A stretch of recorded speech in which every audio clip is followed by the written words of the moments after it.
बहू और बुलेट। घर के बाहर फट फट फट की जोर से आवाज हुई। सीमा को लगा कि पटाखे फूट रहे हैं। वो डर के मारे घर से बाहर निकली। देखा तो सामने योगेश यानी कि पतिदेव एक बुलेट बाइक पर बैठे हैं। अरे डर गई क्या? बाइक लेकर आया हूँ तुम्हें घुमाने के लिए। सच में? मुझे लगा पटाखे फूट रहे हैं। अरे पटाखे भी फूटेंगे और मिठाई भी बटेगी। माँ को तो बुलाओ। माँ भी बाहर आ जाती है। अरे योगेश बेटा, इतनी जल्दी आ गया? और ये गाड़ी किसकी है? साहब की है? हाँ माँ, तुम्हारा बेटा साहब से कम है क्या? मेरी ही है। अरे बेटा, इतनी बड़ी गाड़ी ले ली। इससे तो तू घोड़ा ही ले लेता। महंगी पड़ी होगी ना? माँ महंगी सस्ती छोड़ो और मिठाई लाया हूँ, गांव में बंटवा दो। अरे बंटवा क्यों दो? पीछे बैठो, गांव में बांट कर आते हैं। सब खुश थे। योगेश गांव के बाहर एक कोयले की खदान में मजदूरी करता था। मेहनत और अकल से उसने वहां ठेकेदारी का काम सीख लिया और सूझबूझ से ठीक ठाक पैसा बनाने लगा। गांव में बात फैल गई कि योगेश के घर धमाका गाड़ी आई है। ऐसी गाड़ी पहले कभी किसी ने गांव में तो देखी नहीं थी। योगेश और माँ गाड़ी से वापस घर आ जाते हैं। बेटा, बाबूजी ऊपर से देख रहे होंगे और आशीर्वाद भी दे रहे होंगे तुझे। वो होते तो उनको भी घुमाता माँ। पूरे गांव में नाच नाच के मिठाई बांटने जाते। जैसे मैंने नाच नाच के बांटी थी जब वो अपने लिए एक साइकिल लेकर आए थे।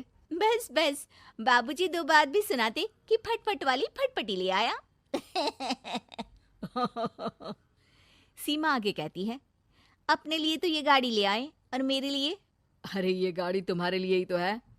पक्का मेरे लिए है? अरे पक्का तुम्हारे लिए है।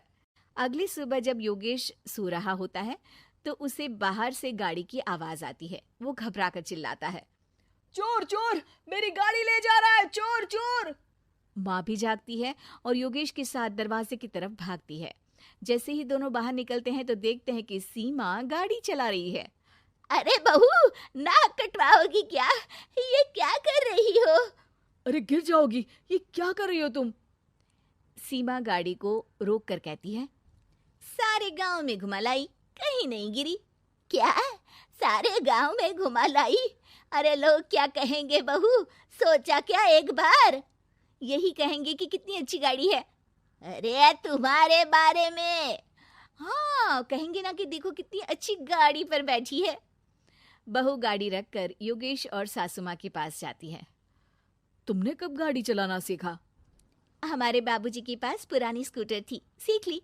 फिर स्कूल में एक मास्टर जी भी ऐसी ही गाड़ी लेकर आते थे, उन्होंने सिखा दी। हाँ हाँ, स्कूल के मास्टर आजकल यही सब तो सिखा रहे हैं। पढ़ाई का कुछ सिखाते तो कुछ भला होता। अरे बहू, अब गाड़ी मत चलाना। हमारे परिवार में कभी किसी औरत ने पीछे से आगे की सीट पे आने की हिम्मत नहीं की है। तुम भी मत करना, समझी? जी समझ गई माँ जी। सीमा सास की बात सुनकर चुपचाप रसोई में जाकर उदास होकर खाना पकाने लगती है।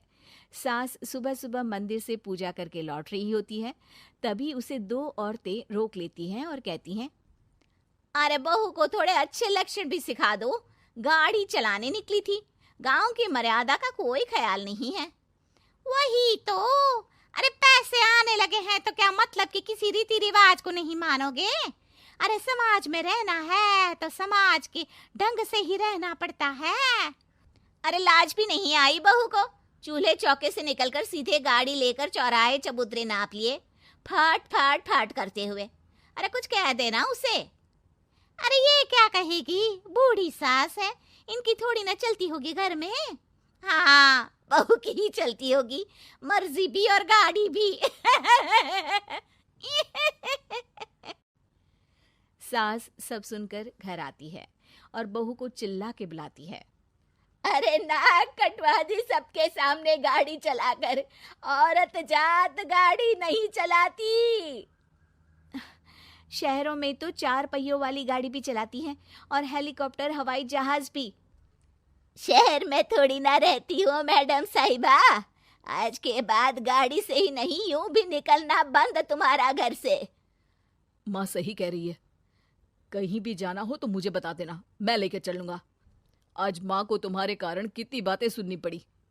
इतना कहते हुए योगेश वहां से चला जाता है। बारिश की वजह से कारखाने के रोड पर कीचड़ रहता है, इसीलिए योगेश गाड़ी घर रख कर जाता है और किसी से लिफ्ट लेकर कारखाने पहुंचता है ताकि नई गाड़ी गंदी ना हो। लेकिन शाम को इतनी तेज बारिश होती है कि उसे वापस आने का कोई साधन ही नहीं मिलता। बारिश बढ़ती जाती है। रात के 11 बज जाते हैं। रास्ते में एक नदी का ब्रिज है। अगर उस पर पानी आ गया तो योगेश कारखाने में ही फंस जाएगा। पूरी रात भूखे प्यासे बितानी पड़ेगी। घना अंधेरा, बिजली की कड़कड़ाहट और तेज बारिश। राजेश डर भी रहा था, ठंड से कांप भी रहा था। तभी उसे रोड से आती हुई एक रोशनी दिखती है। वो देखता है कि उसके सामने एक बाइक आकर खड़ी हुई है। वो ऊपर वाले को धन्यवाद देकर उस बाइक वाले आदमी की तरफ बढ़ता है, पर पास जाकर देखता है तो भौचक्का रह जाता है। सीमा, तुम यहाँ इतनी बारिश में गाड़ी पर? पहले बैठो तो, नदी ब्रिज पे आ जाएगी तो जाना मुश्किल हो जाएगा। योगेश गाड़ी के पीछे बैठता है। सीमा गाड़ी चला रही है। मैंने तो तुमको पहचाना ही नहीं। गाड़ी की आवाज तो पहचानी होगी ना। अरे पर मुझे नहीं पता था कि तुम आओगी। अच्छा किया कि तुम आ गई। माँ नहीं आने दे रही थी, पर हमेशा पति पत्नी की रक्षा थोड़ी ना करेगा, पत्नी को भी तो करनी चाहिए। योगेश को सुबह अपने किए पर पछतावा होता है। उसकी आंख में आंसू आ गए जो बारिश की बूंदों में बह गए थे। उसके बाद सीमा को सास ने और योगेश ने खुशी खुशी समाज की सीमा लांघने की मंजूरी दे दी। अब वो जहां भी जाती फट फट फट गाड़ी पे ही